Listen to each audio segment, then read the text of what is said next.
everyone, I'm Mayor Taylor. And I'm Michaela, City Council. And we're here for another episode of Locally Yours. We're on the west side of downtown, hanging out today at Hayloft Studios. With Sarah, so let's go ahead and come on in.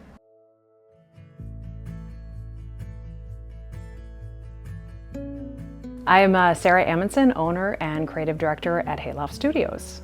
We are a small shop with a big heart.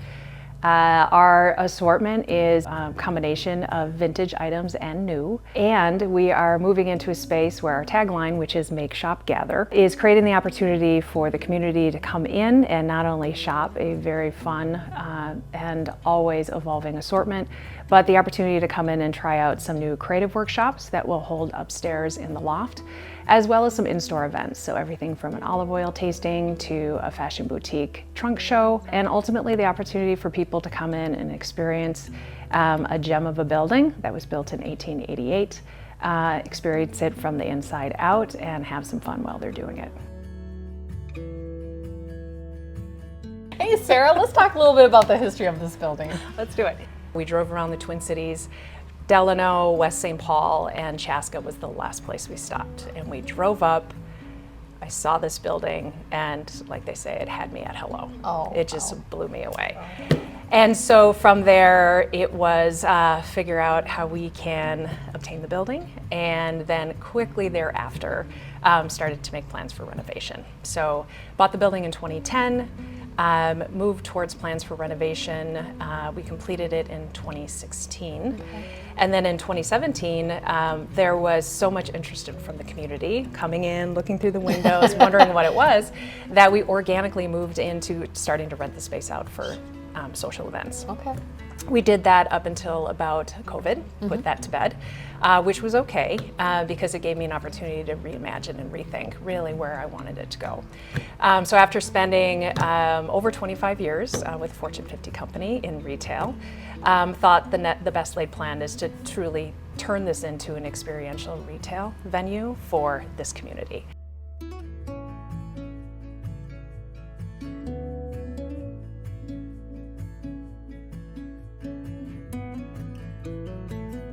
And you have so many unique items that we'll obviously talk about in a little bit. Sure. It makes it a really nice adventure for somebody to be able to do that gift giving and do it locally with a small business owner such as yourself. So we appreciate you being a part of this community and providing that service for everybody. Thank you. It's been nothing but a joy. Yeah. It complements it so well because there's a couple gift shops or a few gift shops downtown, but they're all so different, and you came in and you filled a spot that hadn't been taken yet, so you really can come downtown and between all the gift shops find something for quite literally anyone. Yeah. So was there a process, or did you give that any thought when you were curating what you were putting in the shop? Absolutely, actually quite a bit of thought. And what I love about the retail community, as you put it, is to me there's a lot of camaraderie that's happening. I'm a huge fan of 501. I'm a huge fan of Carver Junk. Linda Sellers is wonderful. There's even more retail over in Carver.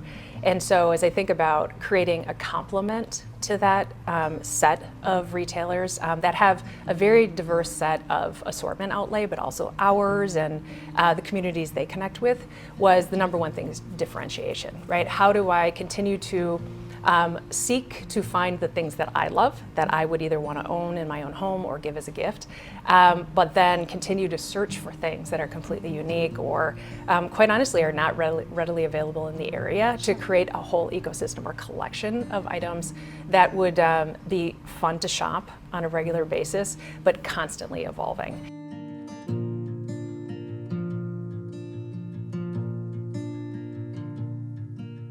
Do you have a favorite thing you sell in the store or object? The two big questions I get is what's with all the twine, what's with all the matches?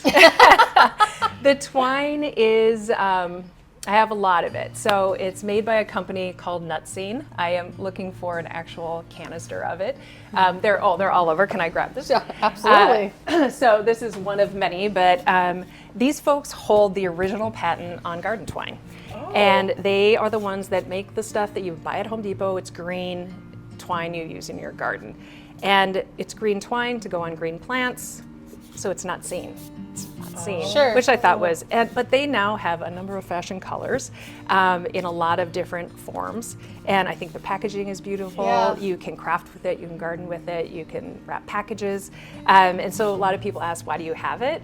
And then they quickly catch on to, this is really cool, I think I need to have some too. Yeah. The matches are just, they're a great complement to candles, and I love candles. Yeah. If you're giving a gift, to have another little piece to go with it in a beautiful box, I just think is a great gifting idea.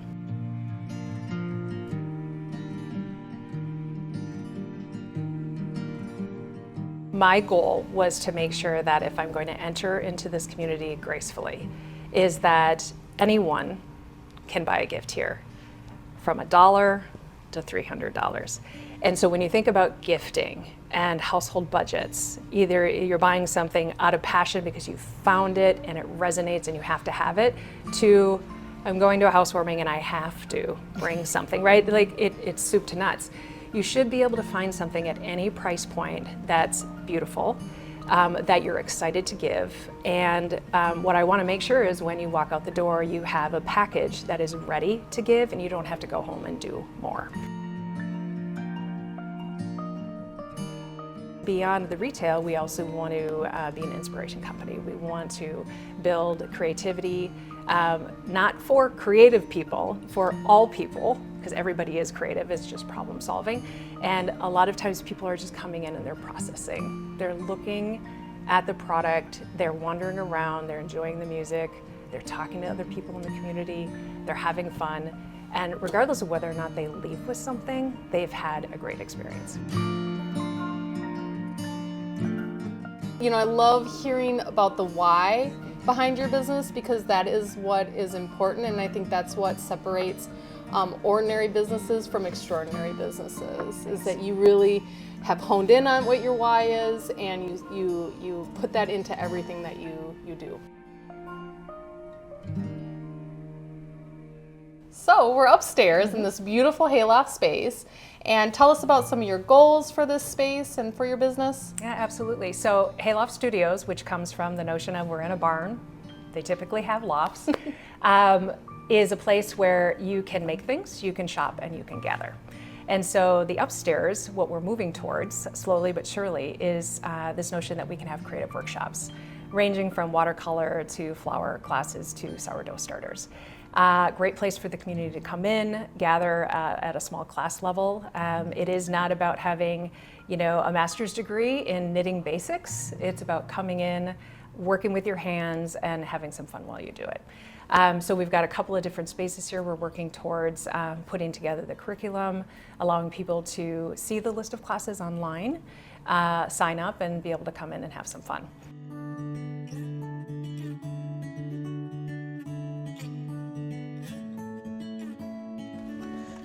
It was great visiting with Sarah today. Absolutely. And if you want to visit with Sarah, she's open Thursday through Sunday, 10 to 5 every week. And thanks for joining us for this next edition of Locally Yours.